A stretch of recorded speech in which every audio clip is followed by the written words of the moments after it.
रिक्शे वाले का बेटा बना आईएएस। ये कहानी है बनारस के अलईपुरा गांव में रहने वाले 12 साल के गोविंद की, जिसकी बचपन में ही पढ़ाई में बहुत रुचि होती है और जीवन में लगातार सुख सुविधाओं का अभाव बने रहने के बाद भी क्लास में हमेशा अव्वल आता है। पिताजी रिक्शा चलाकर पूरे घर की जीविका चलाते हैं।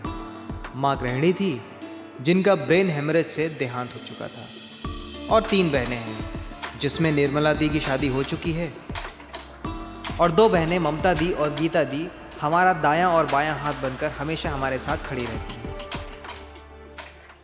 गोविंद, प्रश्नोत्तर याद हो गए हो तो नहा लो, हम बाल्टी भर दिए हैं। दीदी, तुम्हारी ड्रेस कहाँ है? तुम जाके नहाओ, तुम्हारी ड्रेस कल हम धो के डाल आए थे छत पे, लेकर आ रहे हैं।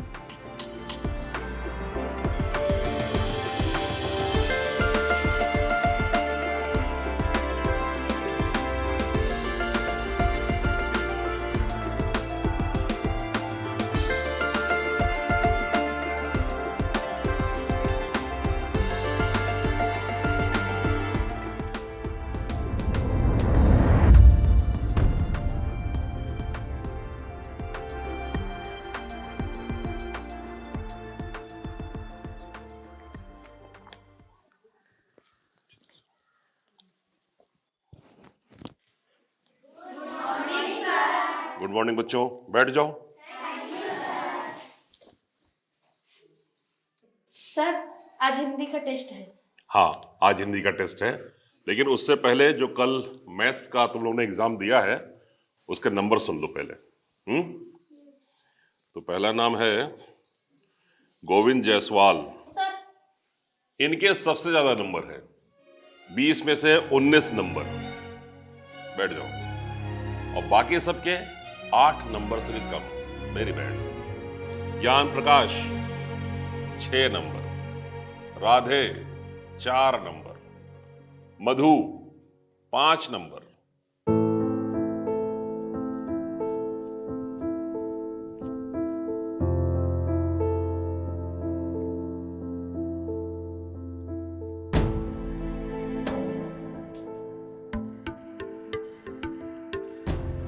गोविंद, ये फटा फटा कपड़ा पहने घूमते रहते हो, बताते काहे नहीं हो? अरे दीदी, बाहर कोई टोकता है तो याद आ जाता है, घर पे आते ही भुला जाते हैं। टेस्ट कैसा हुआ आज? दीदी, टेस्ट तो बहुत ही बढ़िया हुआ। और पता है दीदी, मैथ्स में हमारे सबसे ज्यादा नंबर आए हैं, 20 में से 19 नंबर आए हैं। कल काहे का पेपर है? अब टेस्ट खत्म हो गया, अब हम जा रहे हैं अपने दोस्त के साथ खेलने। रात ना कर देना खेलते खेलते, थोड़ा जल्दी आ जाना। ठीक है। पापा रिक्शा चला के आए, उसके पहले आ जाना। ठीक दीदी।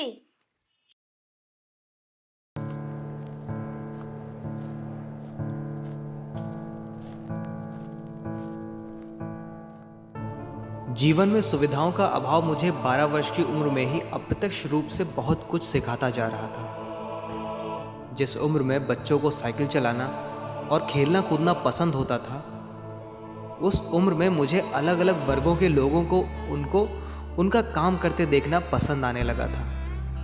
मेरा बस यही मानना था कि हर वर्ग या हर तरह के काम का अपना रिस्पेक्ट होता है, लेकिन समाज के बहुत से लोग आपका भविष्य आपके पिता के व्यवसाय से जोड़ते हैं।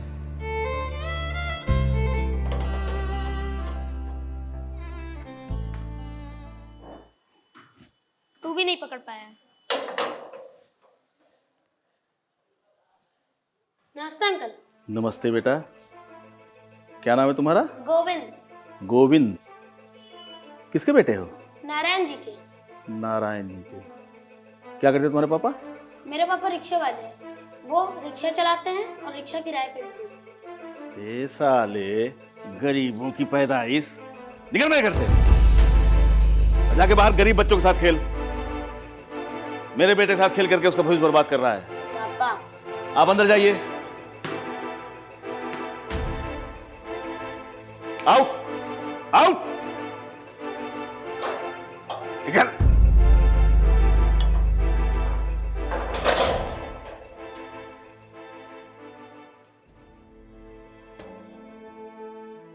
ये क्या था?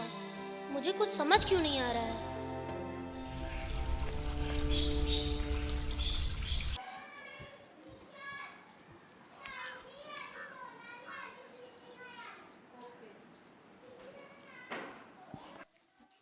सर, हाँ बेटा बोलो। सर हमको कुछ प्रश्नों का उत्तर पूछना था, बता देंगे? हाँ हाँ जरूर बता देंगे, कॉपी कलम लेके आओ, बहुत अच्छे से बता देंगे। सर हमको जिंदगी के बारे में जानना था। जिंदगी? पूछो, क्या क्या पूछना चाहते हो? सर हमको कल से एक बात समझ नहीं आ रही। हम क्लास में हमेशा प्रथम स्थान प्राप्त करते हैं और अमित मेरा सबसे अच्छा दोस्त है, लेकिन जब कल हम उसके घर खेलने गए तब उसके पापा ने हमको अपमानजनक शब्दों का इस्तेमाल करके निकाल के दिया। देखो बेटा बारिश हो रही है, आओ अंदर चल बताते हैं, आओ।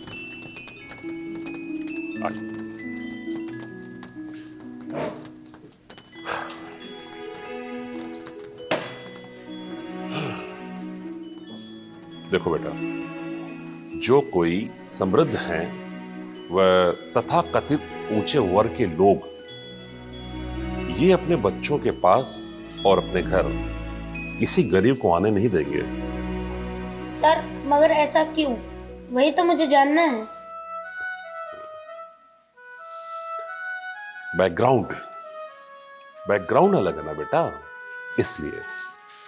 इस बैकग्राउंड को बदला कैसे जा सकता है? बैकग्राउंड बदलने के लिए दो रास्ते हैं।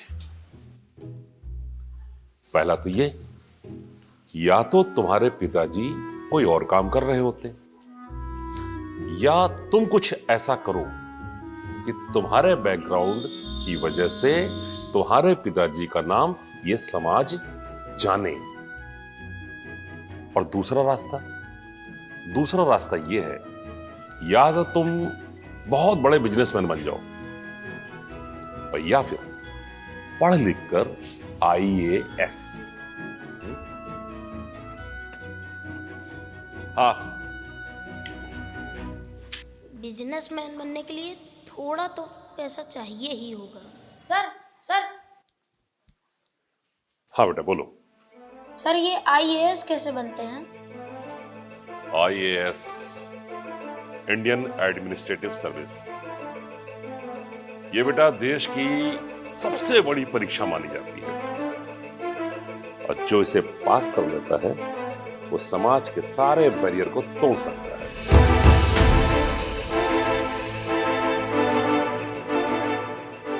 जब वक्त ही थपेड़े लगा रहा हो तो किसी इंसान से धक्के खाने में कैसी शर्म। मुझे बुरा इस बात का नहीं लग रहा था कि मेरे दोस्त के पापा ने मुझे धक्के मार के निकाला था। सच्चाई पता चलने पर मुझे तकलीफ तो सिर्फ और सिर्फ समाज की मानसिकता देखकर हो रही थी। जिंदगी धक्के तो केवल जिंदा इंसान को ही मारती है कि अगर उनमें कुछ कर गुजर जाने का जज्बा हो तो वो उठ खड़े हों, वरना लाशों को कौन पूछता है। चल गोविंद, उठ उठ, बदल दे अपने परिवार का background. Change the background. Change the background. Change the background. Change the background. Change the background. Change the background. Ground.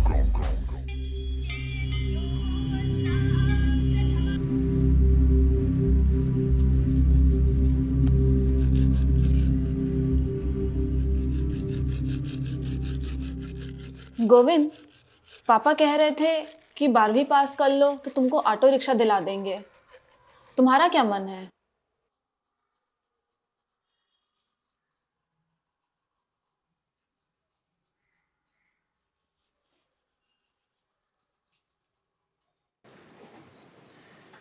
ओए, कितनी बार चेतावनी दी है कि यहाँ रिक्शा लेके ना खड़ा हुआ करो, लेकिन तुम सालों कपार पे ही खड़े हो जाते हो यहाँ के। सरकार जा रहे हैं।